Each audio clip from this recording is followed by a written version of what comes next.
Facebook live पर जुड़े सभी सदस्यों को मेरा नमस्कार। मैं doctor Rashmi Dewangan, I am a neuro physician from Apollo hospital Bilaspur. आज मैं आप लोगों को स्ट्रोक से रिलेटेड कुछ जानकारी देना चाहती हूँ। स्ट्रोक, जिसे आम लैंग्वेज में पैरालिसिस, लकवा या ब्रेन अटैक के नाम से भी जाना जाता है, ब्रेन के ब्लड वेसल्स में जब ब्लॉकेज होती है उसकी वजह से स्ट्रोक होता है। इंडिया में स्ट्रोक का बर्डन बहुत अधिक है। स्ट्रोक दुनिया भर में मौत का दूसरा प्रमुख कारण है और डिसेबिलिटी, अपंगता का पहला प्रमुख कारण स्ट्रोक है। स्ट्रोक दो टाइप्स के होते हैं, इश्केमिक स्ट्रोक और दूसरा हेमरेजिक स्ट्रोक। इश्केमिक स्ट्रोक काफ़ी कॉमन है, जो कि 85% केसेस में मिलते हैं। हेमरेजिक स्ट्रोक जो कि 15% केसेस में मिलते हैं। ब्लड वेसल में क्लॉट होने से, खून नली में ब्लॉकेज होने से इश्केमिक स्ट्रोक होता है। ब्लड वेसल जिस एरिया को सप्लाई कर रही है, ब्रेन के जिस एरिया में सप्लाई कर रही है, वहाँ ब्लड फ्लो ना होने से इश्केमिक स्ट्रोक होता है। तो ब्रेन का वो हिस्सा काम करना बंद कर देता है। ये इश्केमिक स्ट्रोक में ऐसा होता है। हेमरेजिक स्ट्रोक में ब्लड वेसल की जो खून की जो नली है वो वहाँ से लीकेज या फटने की वजह से हेमरेजिक स्ट्रोक होता है। वहाँ पे सराउंडिंग एरिया में हेमेटोमा बन जाता है और ब्रेन का प्रेशर इंक्रीज होता है और सराउंडिंग एरियाज भी जो है काम करना बंद कर देते हैं। तो जैसे हाथ का फंक्शन अगर उससे रिलेटेड है या पैर का कोई फंक्शन है तो वो जो है हिस्सा काम करना बंद कर दे। स्ट्रोक के सिम्टम्स क्या हैं? कैसे पहचानेंगे कि पेशेंट को स्ट्रोक हुआ है? अचानक से एक साइड का हिस्सा काम करना बंद हो सकता है। दूसरा, चेहरे में टेढ़ापन हो सकता है। बोलने या समझने में कोई परेशानी हो सकती है। एक साइड का बॉडी सुन्न हो सकता है। अचानक से एक साइड देखने में परेशानी हो सकती है। अचानक से मेमोरी लॉस भी हो सकता है। बहुत तेज़ सर दर्द या उल्टी भी हो सकता है। अनकॉन्शियस भी हो सकता है पेशेंट। चलने में लड़खड़ाहट, जिसे हम मेडिकल टर्म में एटेक्सिया कहते हैं, ये भी हो सकता है। तो ये सारे जो हैं स्ट्रोक के सिम्टम्स हैं। आम लोग समझें कि लकवे के क्या सिम्टम्स हैं। इसके लिए इंटरनेशनल स्ट्रोक सोसाइटी ने एक टर्म कॉइन किया है, मार्कआउट किया है, जिसे है इस टर्म है फास्ट। इसमें जो लेटर है एफ रिप्रेजेंट करता है फेशियल ड्रूपिंग को। फेशियल ड्रूपिंग मतलब चेहरा एक तरफ लटक जाना। दूसरा है ए रिप्रेजेंट करता है आर्म वीकनेस, हाथ में कमजोरी। नेक्स्ट है एस। एस रिप्रेजेंट करता है स्पीच डिफिकल्टी, जबान में लड़खड़ाहट या स्पष्ट न बोल पाना। टी रिप्रेजेंट करता है time, time to call emergency services. यह टाइम के इम्पोर्टेंस को दर्शाता है। अगर ऐसे पेशेंट्स जिसमें ये सारे सिम्टम्स मिल रहे हैं, चेहरा टेढ़ा हो जाना, हाथ में कमजोरी, स्पष्ट न बोल पाना, ऐसे मरीज को आप तुरंत जो है अस्पताल लेकर जाएं और उनका इलाज करवाएं। स्ट्रोक के रिस्क फैक्टर्स क्या क्या हैं? स्ट्रोक का मुख्य कारण है हाइपरटेंशन, ब्लड प्रेशर का बढ़ जाना, ज़्यादा होना। आज भी पब्लिक अवेयरनेस नहीं है कि ब्लड प्रेशर रेगुलर चेक करवाना चाहिए, बीपी कंट्रोल में रहना चाहिए। बीपी के बढ़ने से मोस्टली देखा गया है कि ऐसे कोई स्पेसिफिक सिम्टम्स नहीं होते हैं, इसीलिए रेगुलर ब्लड प्रेशर चेक करवाना बहुत ज़रूरी है। दूसरा बहुत ही इम्पोर्टेंट रिस्क फैक्टर है डायबिटीज़। हमारे देश में डायबिटीज़ के पेशेंट्स काफ़ी बढ़ते ही जा रहे हैं और अगर ब्लड शुगर लेवल कंट्रोल नहीं है तो ऐसे पेशेंट्स भी स्ट्रोक के रिस्क में हैं।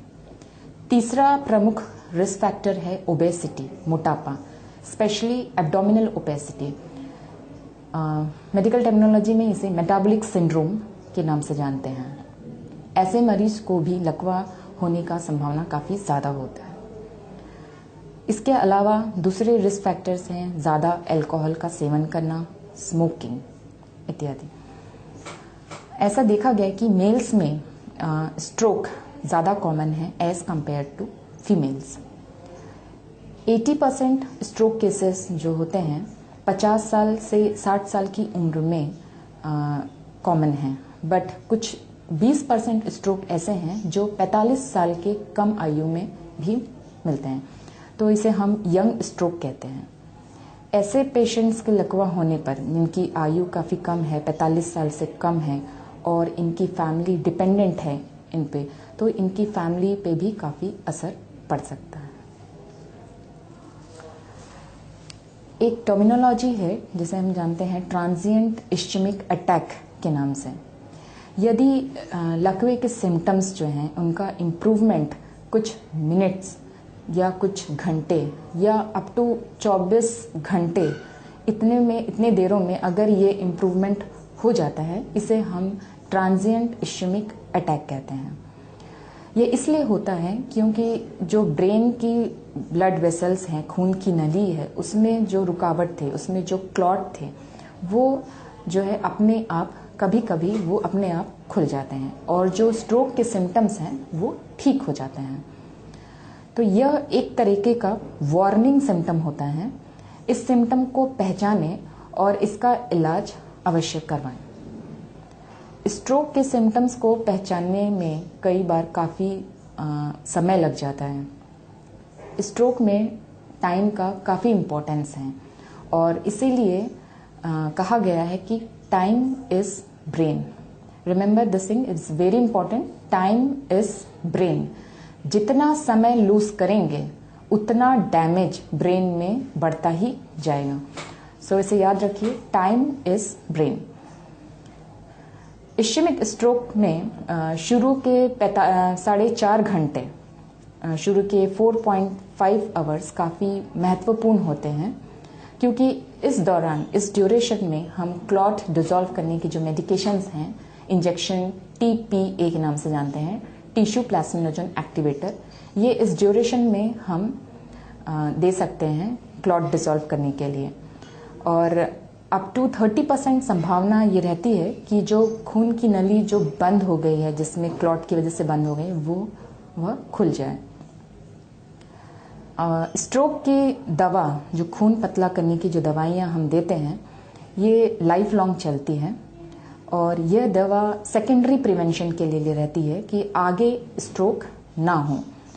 इसे नियमित रूप से इस दवाई का सेवन करना चाहिए स्ट्रोक के पेशेंट्स को। इसके अलावा लाइफस्टाइल मॉडिफिकेशंस स्ट्रोक के अथेरोस्क्लेरोटिक रिस्क फैक्टर्स को कम करने में मदद करते हैं, जैसे कि हेल्दी लाइफस्टाइल, हेल्दी डाइट आपको लेना होगा। हरी सब्जी, फल का सेवन करें।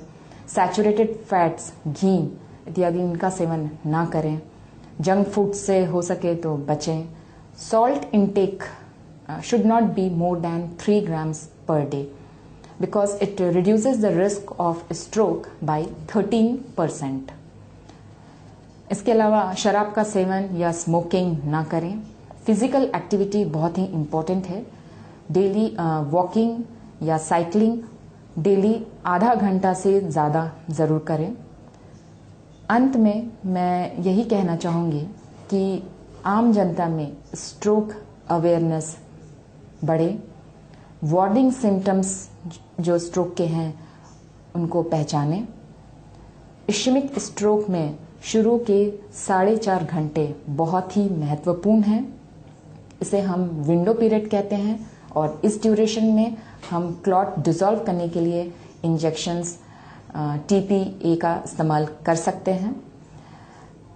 इसका ज्ञान ग्रामीण क्षेत्रों में रहने वाले लोगों को इनका ज्ञान नहीं है और यह ज्ञान शेयर करना बहुत ज़रूरी है।